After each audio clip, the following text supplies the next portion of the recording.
Good afternoon and welcome to the John F. Kennedy Jr. Forum. I'm Maggie Williams, Director of the Institute of Politics here at Harvard. It is my pleasure to introduce tonight's moderator, Jay Newton Small. Jay is a correspondent for Time magazine. She has been on assignment for Time in Iran, Iraq, Jordan, the UAE, Ethiopia, Haiti, Indonesia, Australia, Canada, and Europe. Closer to home, she covered the 2008 presidential campaign, traveling with then presidential candidates Hillary Clinton and Barack Obama. Newton Small has covered the White House, Congress, and the 2012 Republican presidential campaign. Before joining Time, she was a reporter for Bloomberg News. It is our good fortune to have Jay Newton Small as a fellow at the Institute of Politics, where in addition to managing a very busy schedule, she is writing a book which has as its working title, Broad Influence. It is my honor to introduce Jay Newton Small.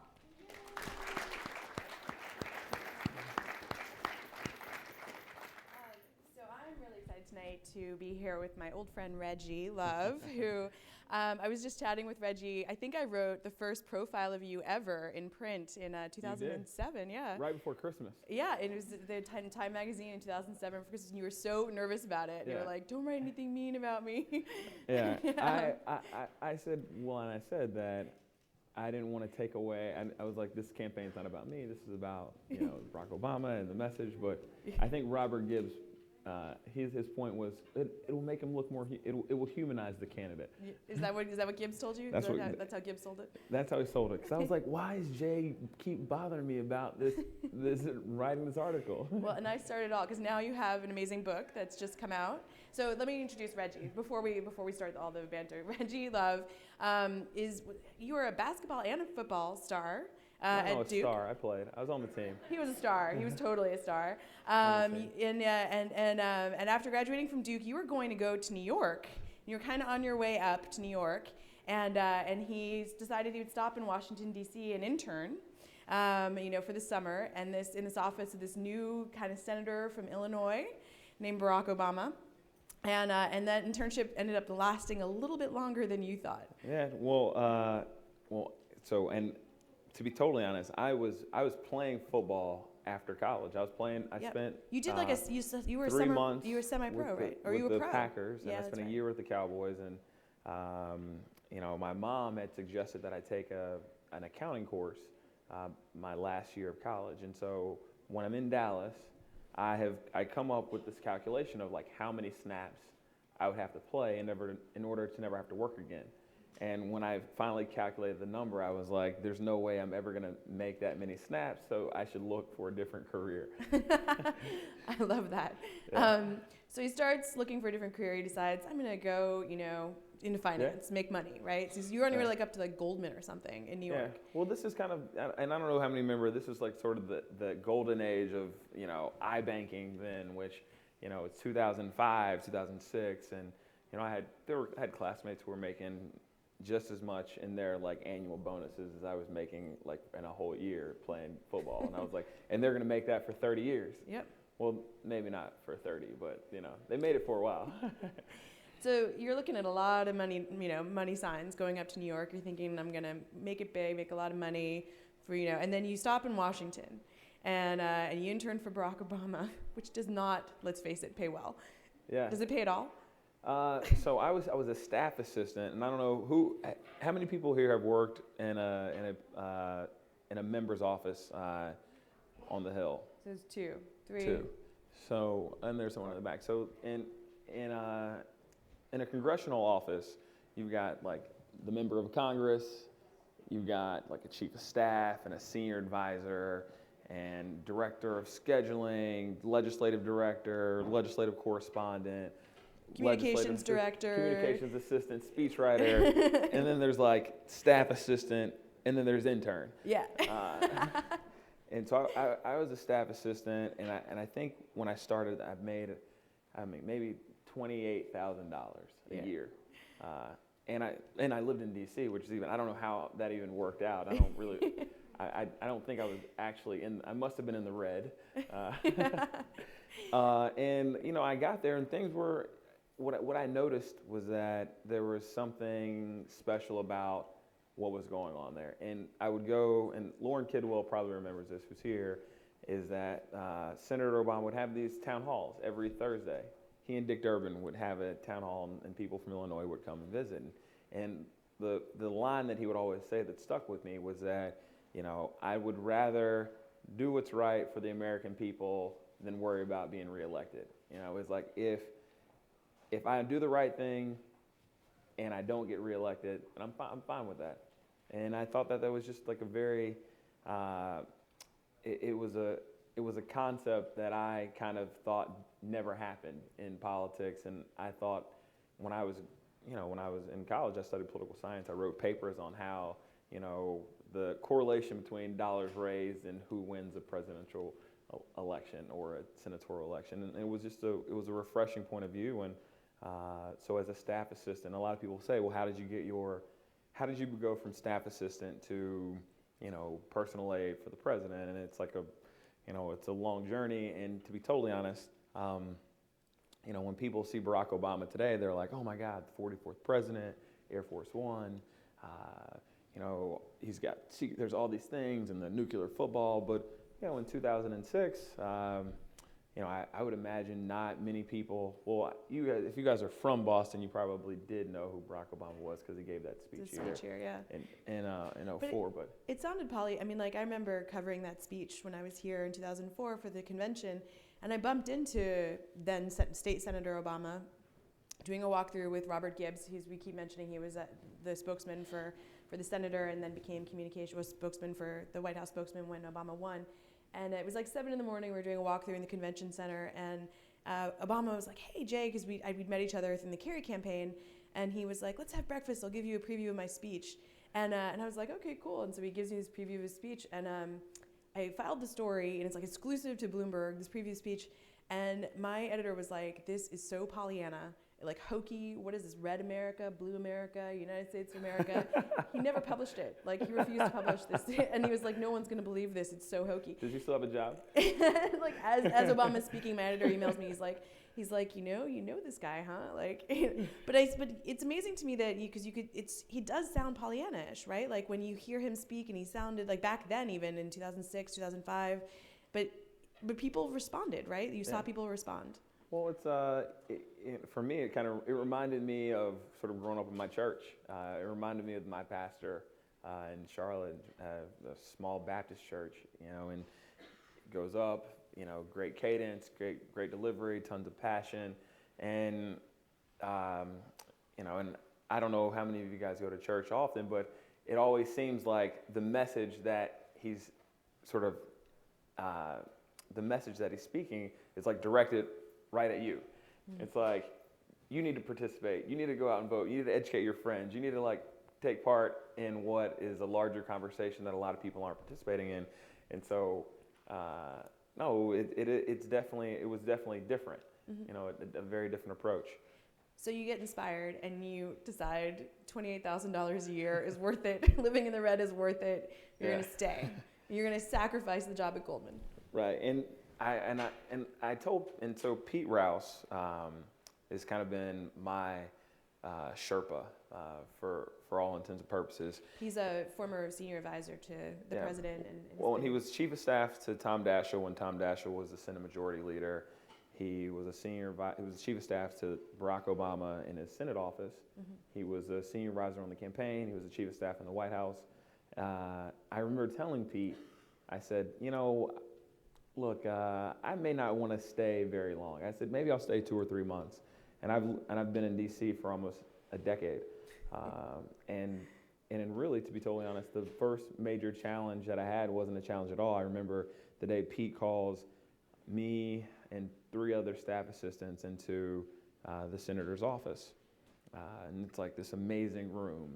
It's big couch, big desk, 8x10 photo of Thurgood Marshall, Muhammad Ali's boxing gloves, and on a stand that are autographed. A photo with him and Nelson. It was a photo of him and Nelson Mandela. And you're sitting in this room, and you're like, man, this is where like, it happens. This is it. Yeah. So it's me and 3 other staff assistants and Pete Rouse. And, you know, you think you're about to, like, write a piece of legislation. And he goes, look, I got a problem. And we're all kind of looking at each other. And he goes, you know, we have a problem in the mailroom. And we all kind of look at each other and we're like, mailroom? Like, what possible problem could there be in the mailroom? Nothing interesting goes on in the mailroom. And, you know, I kind of, you know, I look at everyone, I volunteer, and I kind of raise my hand. I'm like, I'm happy to help you with this problem. And so the problem was very simple. So he gave, State Senator Barack Obama gave a great speech here in Boston in 2004. And people started writing him at the United States Senate before he was ever sworn in. So there was this whole pile of unanswered, unresponded to mail of almost 6 months. Oh, God. That needed to be sort of processed. And so I came up with just like a very systematic way of like using, you know, a service that sort of scanned documents, but at the Sergeant at Arms, an FTP site, and Adobe PDF and Excel, and sort of came up with a process to sort of digitize our mail system so that we could, you know, process it a little faster, manage it a little better, and to help get rid of this backlog. And it takes probably, you know, 2.5 months or 3 months, and, you know, a couple interns, and Pete thinks that I can like walk on water. He's like, you turn water into wine. This is like the most amazing thing ever. And I said, well, no, it's really, you know, it's really this FTP site and this, you know, in Excel and Adobe that did it. I just sort of put it together. And from that day forward, Pete kind of felt like there wasn't a problem that I couldn't solve. So, you know, if it was, you know, anything from database management to setting up the Bluetooth in his car to, you know, anything that had a battery, he felt like, you know, if you put Reggie on it, he'll solve it. So you stay, and then obviously history starts to unravel in front of your eyes, right, or surpass before your eyes, where Senator Obama then runs for president. Surprising. Were you surprised? I was surprised. Really? Yeah. Why? I just was, I never thought that I would have been working for a guy who was running for president. And it was, you know, he hadn't been in the Senate for, you know, even for a third of his term. So it seemed, it you know, it was a surprise to me. Okay. And I wasn't very certain that he was going to be able to get his wife to sign up for it either. No? No. Any thoughts on Michelle? Michelle Obama, what do you mean? She's like the most beautiful, stylish person that I know. And I don't want to get you in trouble here, right. Well, I think it was funny. The president said it on Saturday night at the Correspondent Center. He goes, how is it that, you know, I've lost most of the dark hair on my head, and Michelle still looks great. She's untouched. Smart thing for him to say. Yeah. So you decide to go over to the campaign with him. Was that a tough choice, or did you? Yeah, that was actually a funny story. And so I was 23 at the time. I'd never worked on a presidential campaign. I had worked like on a small statewide race when I was a sophomore in college. And, you know, everyone was like, I want to be communications director. I want to be state director in Iowa. I want to be lead advance. And all of a sudden, one day, Pete brings me to the office and he goes, so what do you want to do in the campaign? And and this is where I think probably the smartest thing that I said, though at the time made me look really stupid. I said, you know, look, I don't really know what I would be good at. So why don't you make a suggestion to me, and I'll go out and I'll try to do it to the best of my ability. And if I'm awful at it, don't fire me. Just move me someplace else. And his suggestion was, he said, you should go on the road and you should handle stuff and be like the body guy. And I had no idea what a body guy was or what that meant. And to be totally honest, had I known at the time, I probably wouldn't have taken it, because if you would have told me that I was going to travel like 30 days a month and spend 115 days in Iowa and 89 in New Hampshire and 70 in Nevada, even though Nevada was kind of fun, I would, you know, it isn't necessarily the most appealing thing when you look at it in these little pieces, right? Mm-hmm. You know, Now, I guess you could have ended up in some worse places, or you could have been in Chicago. I know a lot of people spent time in D.C., but the travel's hard. The travel definitely was not easy.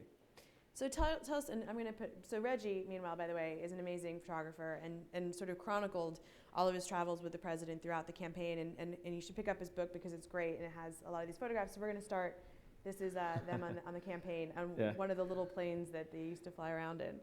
Yeah. And, go ahead. Oh, no. So this is early on, and I always think this is really a funny picture because, I think we flew on that plane from like New York to California, like no bathroom in it. Like you literally had to stop and refuel in Kansas on the way to California. That's like how sort of low budget the campaign was at the beginning.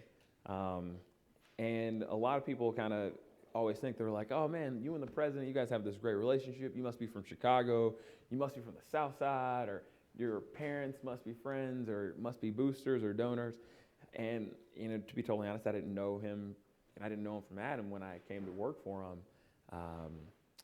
And to be totally honest, the day that when I became like his personal aide, I think for probably the first 2 months of it, I think he felt like I was more of a nuisance than I was a value add.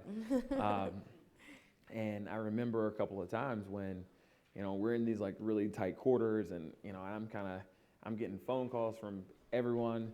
He's supposed to be on a phone call right now, or he's supposed to be in a meeting, or these 5 people are waiting. Where is he at? He's late. He's not on time. And so I'm kind of nudging him along, like, sir, you got to go. X, Y, Z person is already there, and they've been waiting for 30 minutes. And one day he turns to me, he says to me, he goes, look, Reggie, you were closer to my daughter's age than you are mine. I'm the person running for president here. You are my assistant. He does a good impression, right? And he goes, you're going to have to chill out.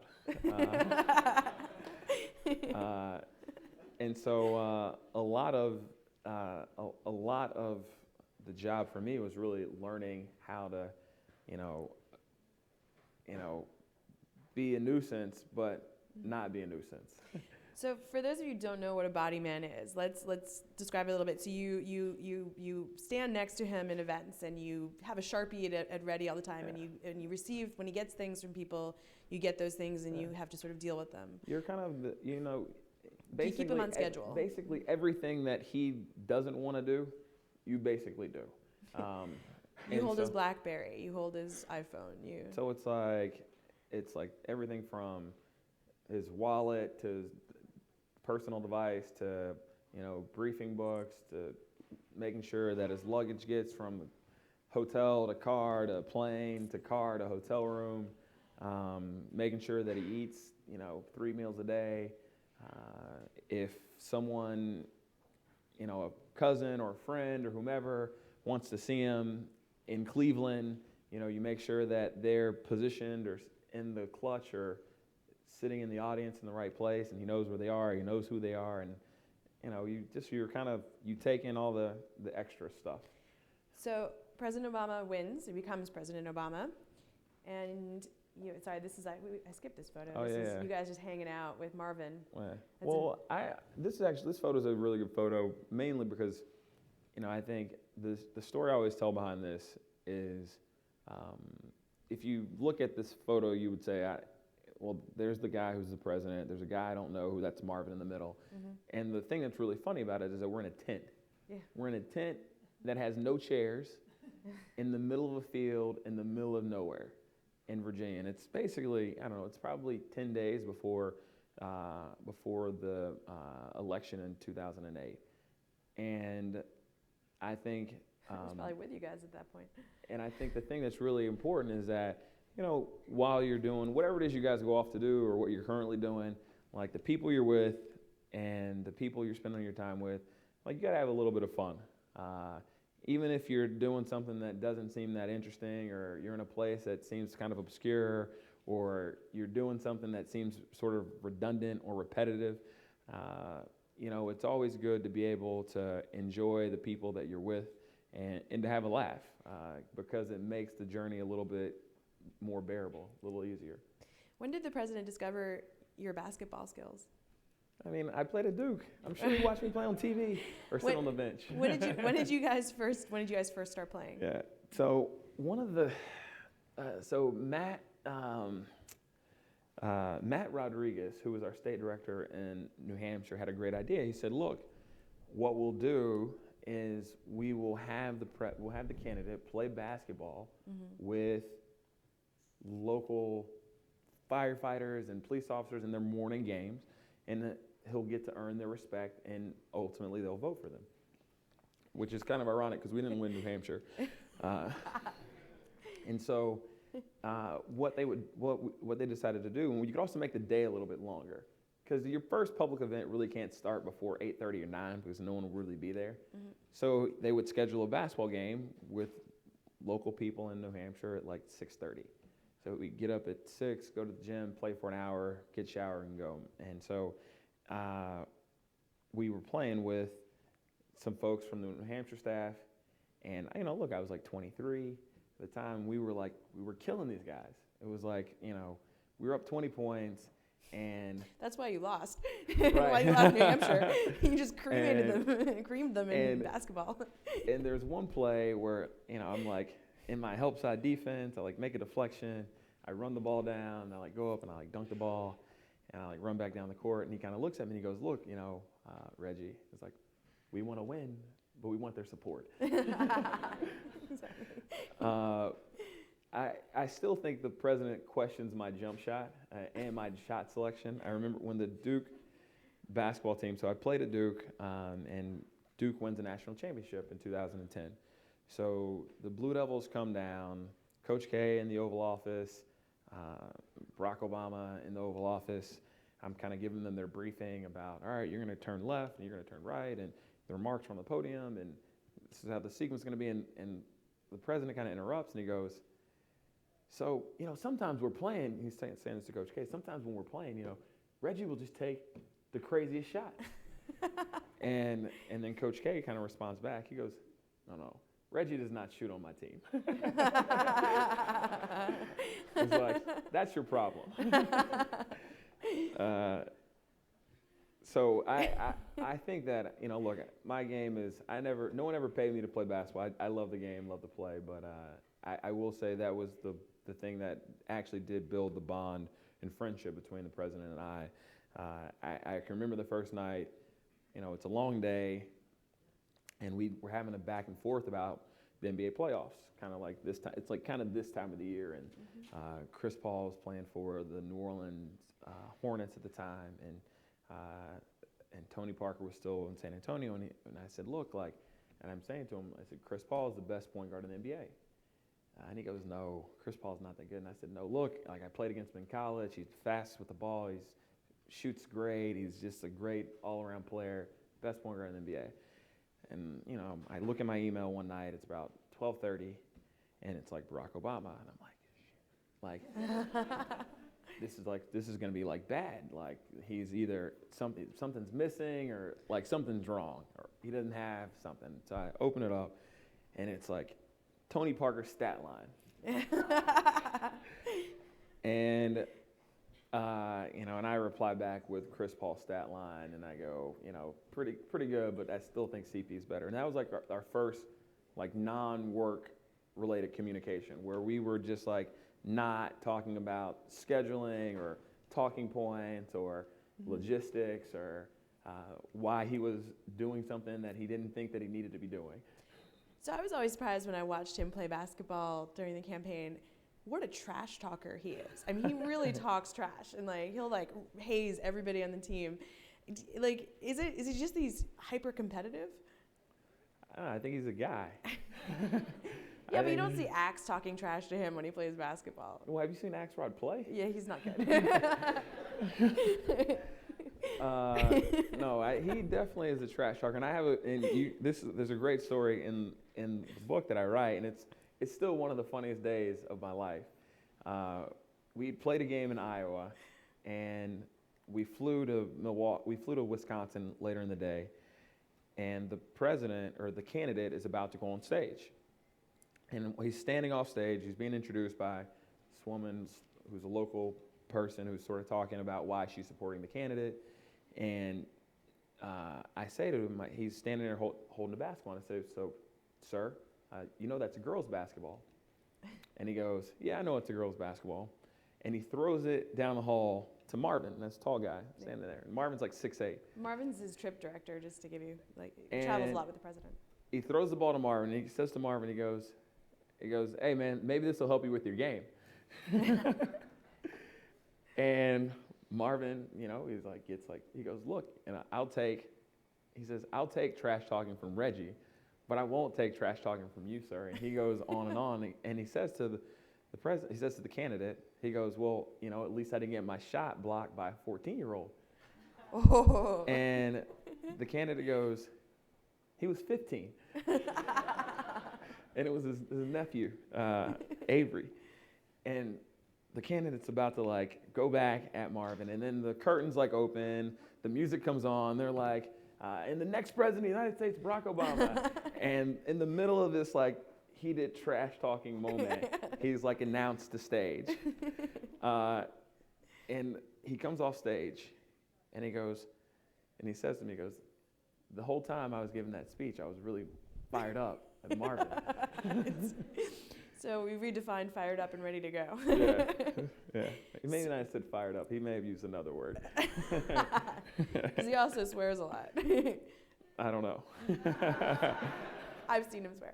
So you decide you love it so much, you're gonna go to the White House with the president, and you're gonna keep doing it. No, I didn't think I was going to go to the White House at all. No? No, man. The campaign was so long. It was you 2 were years. On it. Yeah, it was 2 years. Yeah. 23 months, actually. And I had taken literally 2 months after, or 2 weeks after the election, I took the LSATs the Tuesday before Thanksgiving. So I was going to go to take the spring off, go to law school, and that was going to be it.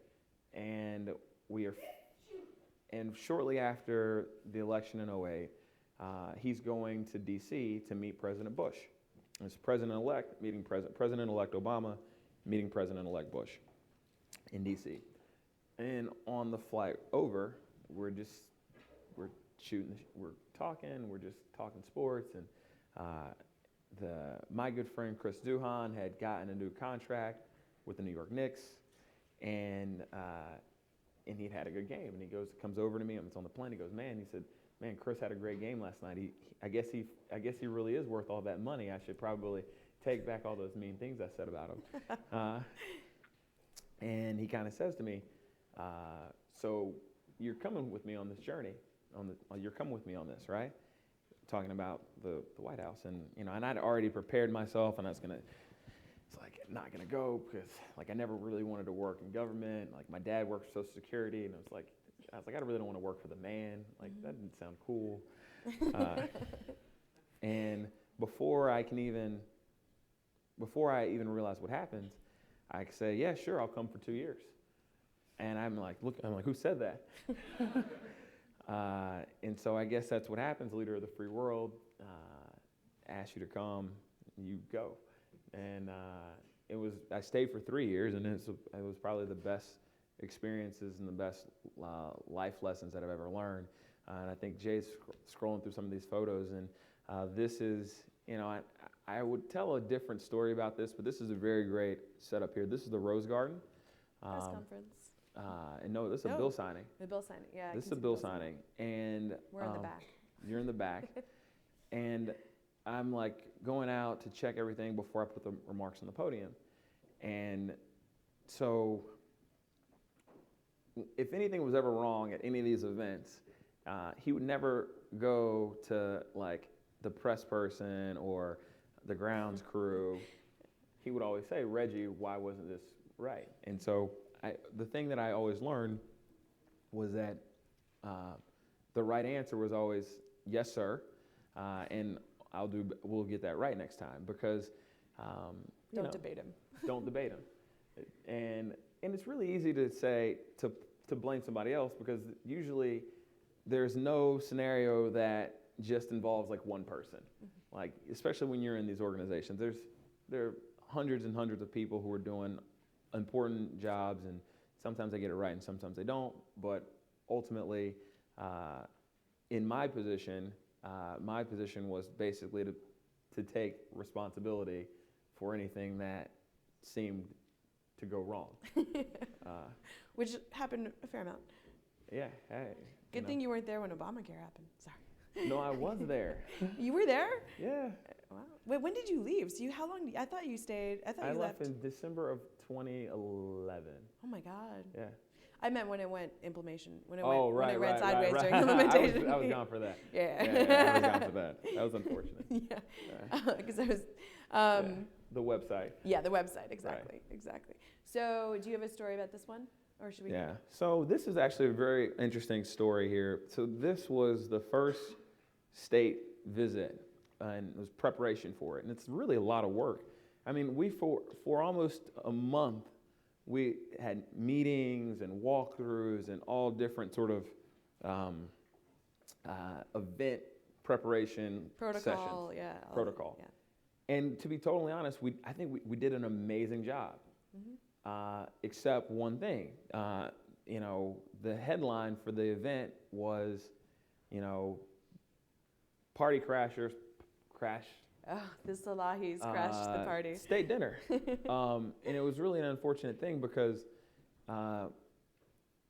everyone did an amazing job. A lot of work went into it. 99% executed without a flaw. And the one thing that goes wrong actually ends up being the thing that is actually still covered today and gets covered in India. And I think the main story behind it is that there's a lot of work and a lot of preparation that goes into not only for him, but all the people who work for him, him being the president. And I think the main takeaway for you guys should be that there'll be a lot of moments where you're going to do a lot of things and put in a lot of time, and you're not going to get the outcome that you hope to have. And even when you don't get the outcome that you hope for, you still have to put in the time and put in the effort to continue to go on. So now you've left in 2011. I know you went to Wharton, and you're doing Harvard of the South. Basketball's not as good there. And you're doing environmental consulting, right?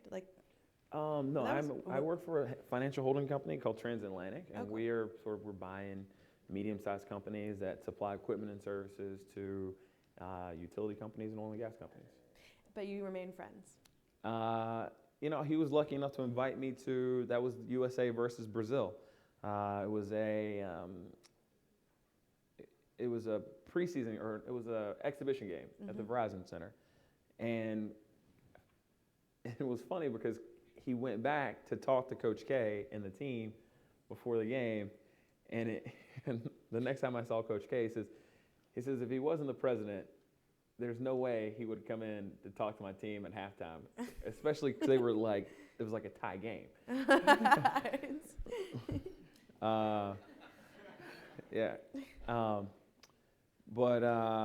I think this is a great photo, and I was lucky enough for him to even invite me to go with. And I think, you have to enjoy, the things that you do. And he definitely, I think the funniest part about that is I got like 10 emails from people who work at Nike being like, why is he wearing all this Under Armour gear on national television? He should be wearing Nikes. I would imagine you got a lot of those. Yeah.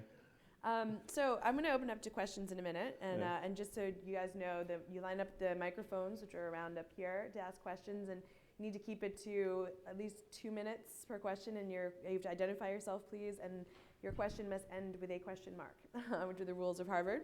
And in the meantime, I'm going to kick off the question and answer session with a question that was planted by David Axelrod when I saw him last week. And I said, Ax, I'm going to be interviewing Reggie for the forum. What should I ask Reggie? And Ax said to ask you about a story involving Hillary Clinton. And I kind of remember this, but we differed on our recollection. I remember this being at the Sioux City Airport in Iowa. He remembers it being in the New York City Airport. But it was after, so the story is Billy Shaheen, who is Jean Shaheen's husband, at some point said something incredibly insulting to the president. He sort of hinted that the president might have dealt drugs when he was at Columbia University. He immediately apologized, resigned from the campaign. The Clinton campaign condemned his remarks, and Hillary said that the next time she saw Barack Obama, wherever it was, she would personally apologize. And so they're on the tarmac. Was it Sioux City or was it New York? It's D.C. It was in D.C. We were both wrong. Okay, so both Axe and I misremember this. DCA. And so you're in, and Axe is there, and both staffs are kind of in the terminal, and they're seeing the candidates meet on the tarmac. But the only people who could actually hear what the candidates said to each other were Huma, who's Hillary's body person, and Reggie.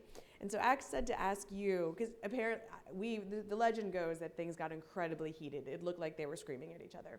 So Axe, Yeah. So Axe said to ask you, to put you on the spot and say, what exactly was said that day? I think so we're in DCA, in Washington, D.C., and to Jay's point, there was, some comments that were made about the candidate at the time that were a little unsavory, and so he addressed it to her, and she kind of said, "Look, I had no idea, and that he was going to do that, and I'm really sorry about it." And I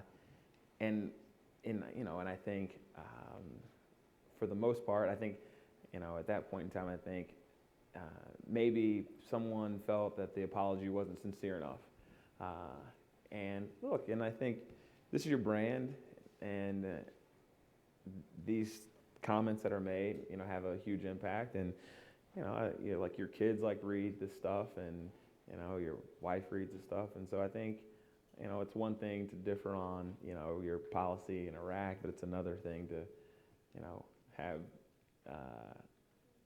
these libel things being said about you. And how did she take the request for an apology, more of an apology? Yeah, she wasn't too thrilled with it. It was definitely very animated, to say the least. It was kind of awkward because I don't know if you guys have ever been around when your parents are fighting and you're there, but you probably shouldn't be there. But they're already kind of at it, and you're just like, maybe I shouldn't really be paying attention to this. So you're kind of trying to act like you're not watching it. So you and Huma are like, yeah. So man, I was like, man, that was a great event at the convention center, huh? She was like, yeah, this is getting serious.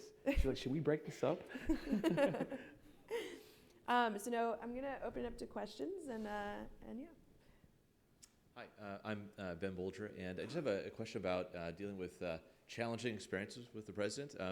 For example, I think once you might have misplaced his briefcase temporarily. I'm just wondering if you could kind of give us a good story like that, and how did you, everyone's human, how did you resolve a setback that you had with the president, and how did it work out? Look, I mean, I start sweating thinking about that day, and so that's a great question, Ben. And so when I tell the story, sort of my first really big mistake was the day before the South Carolina debate, which was one of the first debates in the primary. I leave, his bag gets left in the car in Florida, and I don't realize it until we're speeding down the tarmac to take off. So I call everyone I can. I'm emailing people. Hey, here's the bag. How can we get it to South Carolina? Can we FedEx it? Can someone drive it? Is anyone flying? What are all the options out there?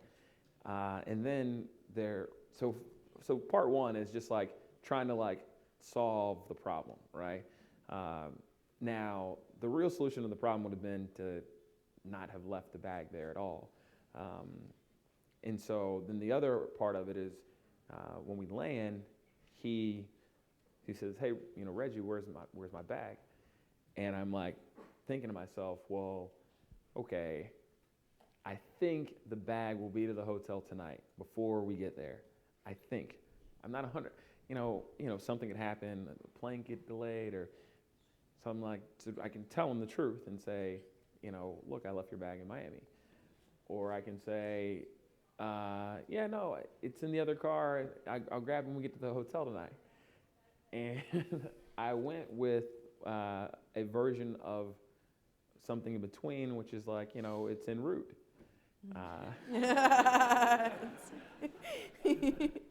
And Don't ask. and he says, well, what do you mean it's en route? I said, well, it's en route to the hotel from Florida.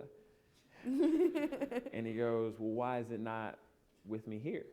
And I go, well, we got left in the car, and I've solved it. It's going to be there. And later that day, we're in the campaign headquarters in Columbia, and he kind of asked one of the staff members for a room, and he goes, Reggie, come in, I'm going to talk to you. He sits me down, and he kind of says, look,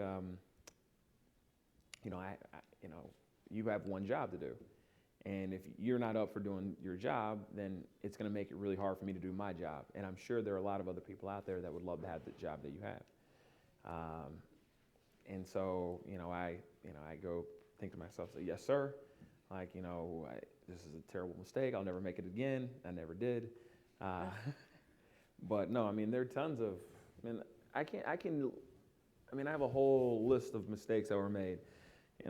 Everything from, pages of a speech being left out of the binder to teleprompter operators like falling asleep during the middle of a speech, the teleprompter glass breaking, to no rain sites for events. We had this awful day, and was that the one in Pennsylvania? Pennsylvania. Yeah, I was there. That was terrible. They canceled the World Series the same day, and we had an event outside. It was pouring rain. Teeming, and it was just it was terrible. And he wakes up in the morning and he goes, so Reggie, what's the rain site for this? It's no rain site. And I'm like, well, there were no, I'm trying to explain it to him this elegant way in which there's no rain site, but we have a really good reason as to why there's no rain site. And whatever that reason we thought was not good enough for him. And so he doesn't eat breakfast. He doesn't put on a suit. He doesn't pack his bag. We get in the car. We drive straight to the event site because people are outside waiting, and they're waiting in the rain. And it's cold and it's freezing. It's like a week before Election Day. Really cold. And he's like, people are going to be sick with pneumonia. They won't be able to go vote. So it's pouring down rain. It's freezing cold. He addresses the crowd. You can't even see. Which, keep in mind, you're not allowed to have an umbrella because Secret Service. No umbrellas. No umbrellas, right? No umbrellas. So it's pouring rain and there's no protection. Yeah. And he chose to go out without an umbrella too, I think, in solidarity. He went out without an umbrella. And during the remarks, I walk into the hold room. Hold room's nice and warm and dry. And I kind of say to guys, I'm like, look, man, when he gets off the stage, man, you guys don't want to look dry. It's so true. Do you think he's changed since you knowing him as a senator and knowing him as president? How different is he? I think they're obviously the physical differences, and I think the job takes a toll on you, and I think too that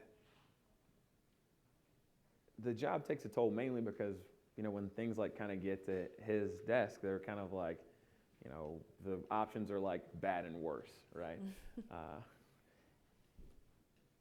And so I don't think as a person, I don't think I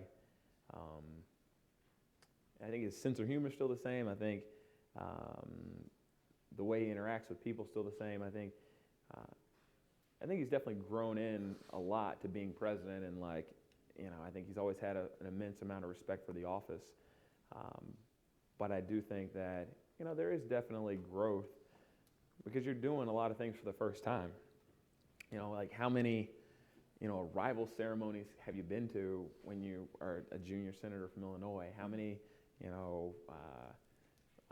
multi-country negotiations have you been through, as a junior senator from Illinois? So I think you definitely grow and learn and evolve, and I think he has.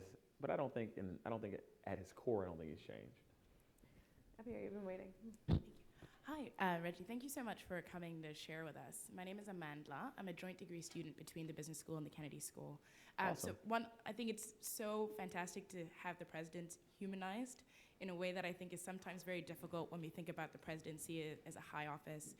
I'm curious how the president processes really difficult issues that he has to take a stance on. What comes most immediately to mind is what's happening in Baltimore now, where the president has to represent all of America, but is a black man in America today. How does he process what he has to say at times like this and balance those things? Yeah, I mean, I think that's a very, well, I'll break that into two. And Amanda, that's a great question as well. And what are you focusing on in your MBA? So, general MBA here General at MBA. HBS, Okay. but I'm from Kenya, so I'm really interested in development. You're from Kenya? Mhm. Nairobi? From Nairobi. Oh, you wow. went. You went with the president, right? When he went as a candidate. I did not go on that Oh, trip. you didn't go When on that trip? he and Michelle went and they got the Yeah. HIV test. Yeah. No, I didn't That go. was a great trip. Yeah, you were there. Yeah. But to her question, though, I think two parts of it. I think one, as a whole, and I mean, he deals with a lot of tough decisions all the time. And then there's like this whole other thing, which is Baltimore and race in the country. And I think for, very tough decisions, I think he does a very good job of taking in a lot of data and a lot of points of views. He will listen to everyone's point of view on an issue, regardless if it's contradictory to his or not. And I think that that's very different from some leadership styles. I think some people who have very tough decisions want to hear all the supporting reasons why the thing that they're going to decide is like the right decision. But I think he does a very good job of saying, hey, well, what are the counterpoints to this, and how hard can they be broken down, and is there a middle ground? And sometimes he even already has his mind already made up, but he still has the wherewithal to listen. I remember a day when they were trying to take a decision on the auto bailout, and he asked like a junior staffer in the room who was probably like 27 at the time. He said, hey, what do you think? And the guy was like, it was Brian Deese. I was gonna say that Brian was 31 running the auto bailout. Yeah. Yeah. And He ran the whole auto bailout. yeah, and so, and I think he just does a really good job of bringing in a lot of different perspectives. In terms of Baltimore as a whole, I think his comments have been spot on. I think his perspective and his message probably is tailored a little more from his own personal experience, as he is a black man who grew up here in the United States, and I think he has a little more sort of personal sort of experience alongside of it, more than probably a lot of the other people who are senior advisors in the administration. But I think, look, it's a difficult time where we are today, but I think he also believes that we've come a very long way. Technology today affords us the ability for people in Boston to feel like they know what's going on, like on the grounds in Baltimore, right? Like, and not like 3 or 4 days later, like instantaneously. And I think that these incidences are a good opportunity for us to grow as a country. And I think he's done a lot of interesting things around looking at the different processes and how police officers are engaging with potential suspects, the training that they go through, all the different protocols that they're taking. I think they've done a really good job sort of analyzing it. And they've had the opportunity because of Ferguson, because of what happened in New York City, Eric Garner, because of Trayvon Martin. And even though those are hard things to swallow and to see, I think he's been out in front, sort of trying to figure out how can we make things a little bit better. Now, granted, like trying to make things better for tomorrow does not necessarily help us feel better about where we are today. Yep. I'm John Clark Levin. I'm a second-year Master in Public Policy student here at the Kennedy School. I'm wondering, some presidents have been very guarded, even with their intimate staff members, while others let their hair down more. FDR was famously very reserved even around people he was close with, whereas Lyndon Johnson infamously met with people while he was in the bathroom. So I'm wondering, from your experience of President Obama, what were the ways in which he could let his hair down around you and other close staff members, and what were the ways maybe he was private and guarded even around you? Well, I'm definitely pretty certain he didn't have any bathroom meetings. But I think I saw that on an episode of House of Cards, though, too, which is really cool. Don't give him ideas. I think how does he interact on a personal level with the staff? I think, he has like a pretty good sense for, because his daughters are relatively young, so he has a pretty good sense of like pop culture and entertainment, and he watches and reads like everything. So, he'll have a conversation about, what he thought, the last episode of Mad Men really meant, or he'll talk about,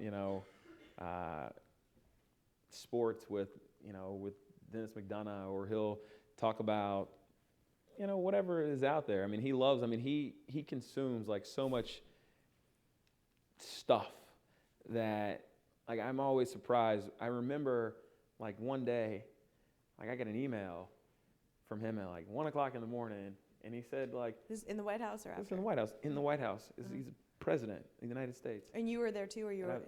and I'm working there. Okay. And he said, what's up with these buried life guys? Like, and the buried life were these guys on MTV who were going around they had like a bucket list of all the things they wanted to do. And I don't know, like, I guess he's watching the buried life at like whatever time, and he sends his email. And I said to him, look, your team decided that it wasn't worth you like meeting with them or bringing them by. And he goes, well, I said, let's bring them by anyway. I don't care. He's like, I'm president. I want to bring them by.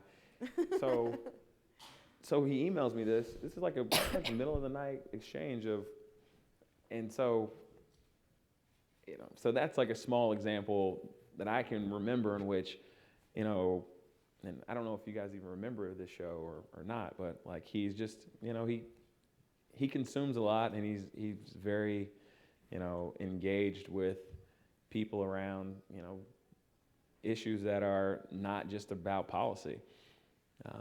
Media, entertainment, sports. A lot of sports. A lot of sports. Thank you. Hey, Reggie. Thank you very much for coming. My name's Russell. I'm a first-year law student and a former body man for a member of Congress, so it's a little PTSD. I lost a bag myself. You never get over it. Yeah, no. So in light of that, I'm wondering, you had a lot of experience and a lot of time with incredible men and women, whether it's Pete Roush or the president, obviously, and all these people that you can really soak up a lot from. But I'm wondering how you were able to, or potentially failed, to toe the line between sort of professionalism and seeking out these individuals as, whether it was a mentor or sometimes the president is referred to as like a little brother. So I'm curious, how you went about making sure you didn't cross over that and ask an inappropriate question at an inappropriate time, but at the same time still, soaked up as much as you possibly could in your time. I think, and I honestly think I don't think there are any inappropriate questions if they're phrased properly. I remember back in 2008, it's like August, and this is like pre-TARP. And he's like on the phone with Bush like every day, and he's like, they're trying to figure out what they're gonna do about, these banks. And he's like working, it's like a bipartisan effort working to figure this out. And I'm like, we're in the middle of a campaign, and I'm thinking to myself, and I say, sir, like, I'm just like confused a bit because, like, in theory, if things get really, really bad right now, like, it would probably make it a lot easier for you to get elected in November. And he goes, no, that's probably like a very fair assessment. And this question is basically going like, this is like a question that's like, so why are you spending so much time talking to like President Bush? And he answers the question. He says, look, like the people who are going to be the most affected by this are going to be not the people who work at the banks, but it's going to be the small businesses that don't have access to credit, that can't make payroll, that can't, go out and, procure whatever supplies and equipment they need in order to provide their services to ultimately like put food on the table of middle-class citizens. So I think in a form of a question, I think that's totally fair. I think there are other scenarios that I probably did not do that great of a job towing the line, but it has less to do with sort of the mentoring aspect and more to do with, like when you are playing golf or basketball or you're competing with somebody, like, when are you like competing against like someone that you're in competition with, and when are they your boss? And I think that's like a very hard thing to get right sometimes. And I've definitely, I've like had to apologize and like, I didn't mean to yell at you about that call, but like I was really like heated at the time. And I do think that, and my biggest point around this too is that there's like Coach K used to say this all the time. There's like no such thing as stupid questions. They're just like stupid people who don't ask questions. And it's easy, especially like you guys are like all like probably really smart and experts at whatever it is you're studying and teaching and professing. And the hard thing to do, I think, is to let someone else know that like you don't know everything, that you would like more information about something, that I probably could go and do a little more research on this because I'm not really up to speed on it. And I think that that's like where you like have like the most amount of growth in places where you either don't agree with people and you are asking tough and challenging questions and you're having those dialogues, or places where you're having conversations where you're uncomfortable because you're not necessarily the most educated person on the topic. And I think you can just, I think that was for me probably the best part about most of my experiences, is that I felt uncomfortable all the time because I was like typically like the least smartest person in most of the meetings. Last question here. Hi, my name's Ahelia. I'm an undergraduate student at Wellesley. I was very lucky. I got to work at the Office for Public Engagement at the White House during the fall. And How far is Wellesley from here? I came a ways. Okay. I wanted to hear you talk. And I saw all the great things that were coming out of the administration, like My Brother's Keeper and the Council for Women and Girls, and all of these really wonderful initiatives. And every day I would, very religiously read Politico. It's a very DC thing to do. And no one was talking about the good work. How does the president deal with the polarization of the media? The fact that people go to the media sources that confirm their views, not the ones that challenge them. How does he deal with the fact that in today's world, the White House press briefing room is really, really not that relevant? Well, I think there's a couple I feel things. inadequate. I think that's probably the reason why people are spending like multi-billion dollars on campaigns, so that they can like basically have their own media outlet. And I also think that too. I think he understands that. Look, it's people. It's competitive. Like the news landscape is more competitive today than it has ever been. And so, look,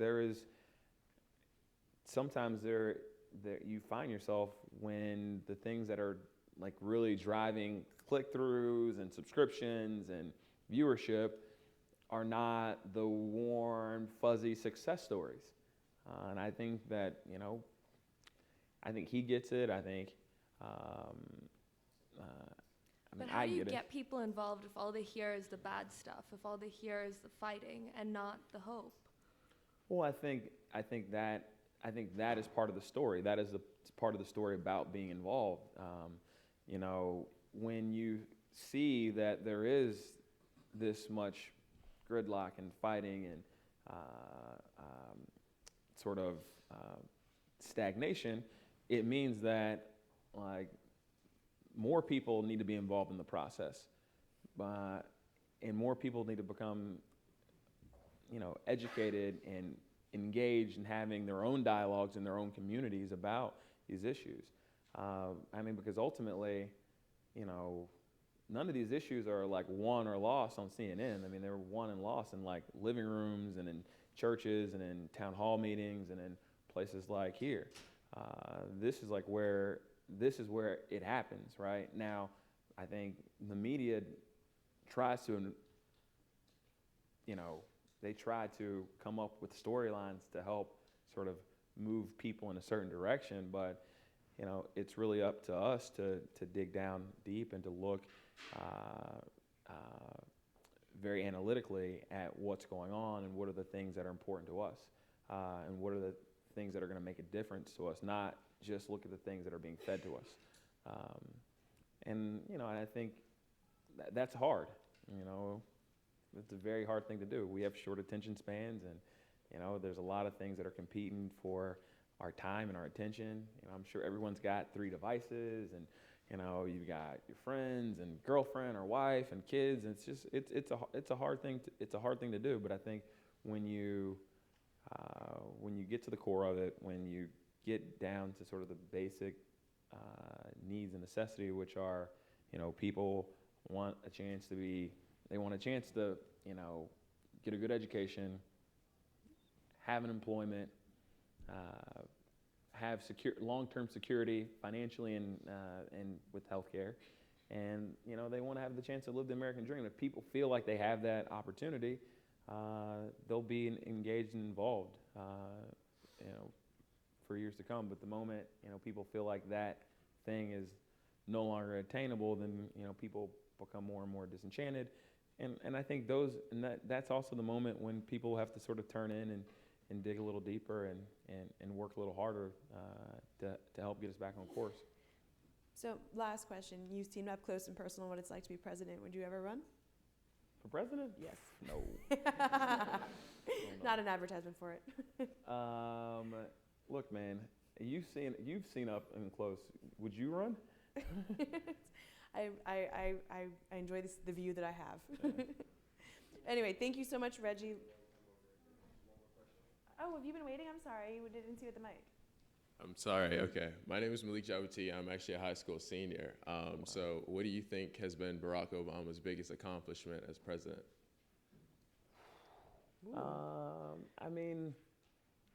I think what will ultimately be, I think healthcare will be looked at like the New Deal. I think ACA will be the most historic thing that has happened to our country in a while. I know a lot of people argue otherwise, and I'm sure I can find 100 websites that say the opposite. But me personally, I think hands down, I don't even think there's it's the most important thing that's happened in the last 3 decades. Well, thank you so much, Reggie Love, for coming to speak to us. And